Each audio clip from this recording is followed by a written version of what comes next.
Hey guys, so this video is going to be a little bit different from the other ones because of the fact that I need to use a lot of visual representations and support in order to visually portray my arguments here. So unfortunately, you won't be able to see my amazing, beautiful face. So with the rise of right-wing figures like Nick Fuentes in America and the sudden farmers' protest in Brussels indicating a slow, burning rise in Eurosceptic sentiment in Europe, I believe it's important now more than ever to map out what the far right currently looks like. Far from this monolithic ideology or movement, what the media denotes as far right is in reality a collection of different ideologies differing from nation to nation, since every European country exists in different contexts. The ideologues behind these ideas, which I'll get to naming in a second, may bicker and differ in opinions, but a common thread generally unites them, earning them the uniting term of far right. This will be the subject of a future video, so stay tuned. And so to map out these different ideologies, I made a whole Venn diagram. It's divided into three areas. One is the ideology, two is the differences between adjacent ideologies,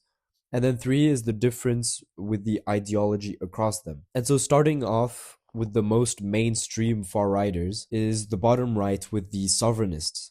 So this is your average European boomer right-wing populism. It's Nigel Farage with UKIP and now Reform, Le Pen, Meloni, Vox in Spain, AfD in Germany, etc. Their main grievances really are that of national sovereignty, which is translated in their support for reform or exit from the EU or even NATO. It's important to note for anyone who doesn't pay attention to this sphere is that these parties never really address the question of demographics in Europe. They're generally civic nationalists after decades of being electorally blockaded by mainstream politics.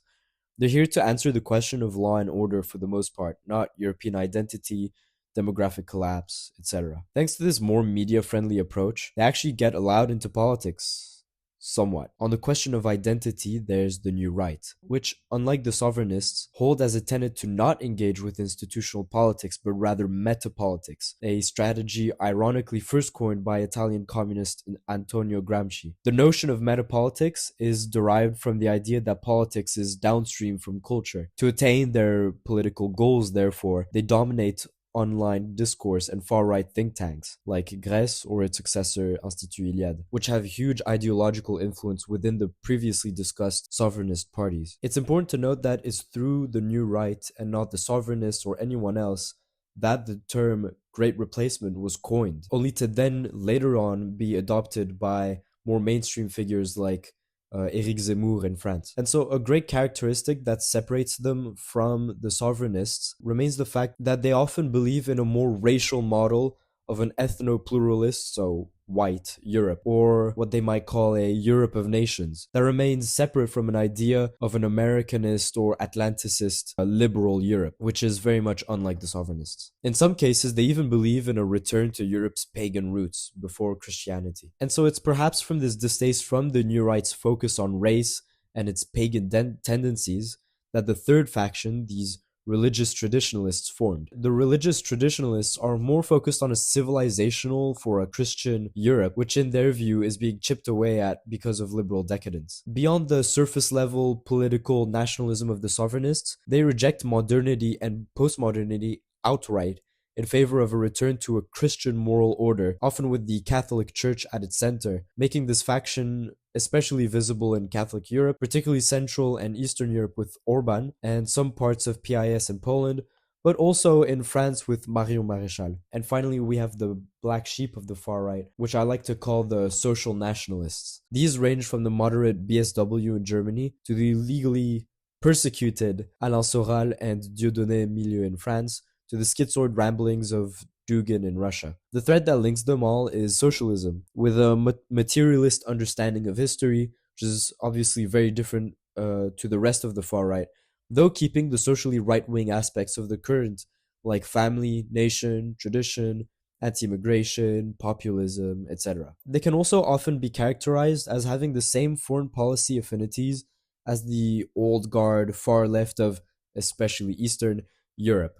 So pro-Russia, pro-China, pro-axis of resistance, pro-Palestine, and just about in favor of anything that's against American or NATO's foreign policy. Okay, so now that we have the factions laid out, what are their differences? Why do they disagree? Why don't they just form one solid block? So, like I said earlier, the diagram outlines the big headbutts between them. So, I included these little terms to summarize their differences. Let's go through them one by one. So, some would be shocked to see Orban separated from his friends in the Patriots for Europe alliance in the EU. But the reason why is because it can be said that they fundamentally disagree on how Europe should look like. Sovereignists like Farage or Le Pen don't really care to change the current fabric of their countries.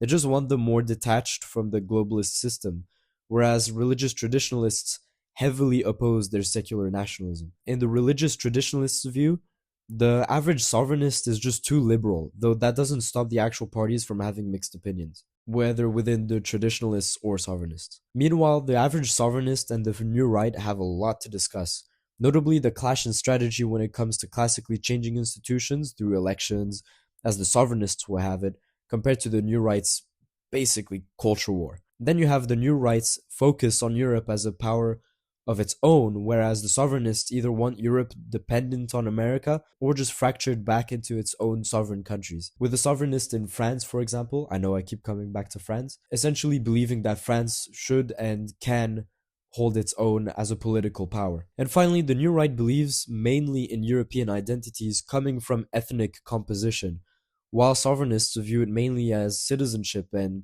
cultural belonging. Then we arrive to the new right versus the social nationalists. Almost like we're back to the night of the long knives. Almost like we're back at the night of the long knives. The question here is really more about a difference of priorities. I hope the terms here are self explanatory. Social nationalists and religious traditionalists have very fundamental philosophical disagreements. The traditionalists believe, of course, that morality is derived from God, who is also the absolute arbiter of objective truth, whereas social nationalists merely see religion as optional at best or discarded completely, preferring to operate through a Marxist lens. This might seem too abstract to translate into something meaningful, but in practice, this does produce big differences in how these blocks interpret problems and propose solutions. Then there's the debate between the new right and the traditionalists, which is that the new right has a habit of discarding Christianity for paganism, like mentioned earlier, while also accusing the traditionalists of prioritizing the Christian faith over the white race, whereas the traditionalists will accuse the new right of staying idle in front of degenerate acts within Europe. Finally, there's the debate between the social nationalists and the sovereignists, which is really just socialism versus liberal economics, and over foreign policy, as sovereignists are often perceived as Atlanticists, whilst the other side is either fully anti imperialist and foreign intervention, or just pro Russian. So that's the state of the European far right. If you guys disagree with anything, please let me know in the comments. Still open to debate. As with my other videos, if there's enough traction on this one, I'll make a follow-up discussing what really ties the European far right together and why the EU has these multiple party alliances in spite of the lack of concrete ideological differences on the surface. With that being said, see you guys next time.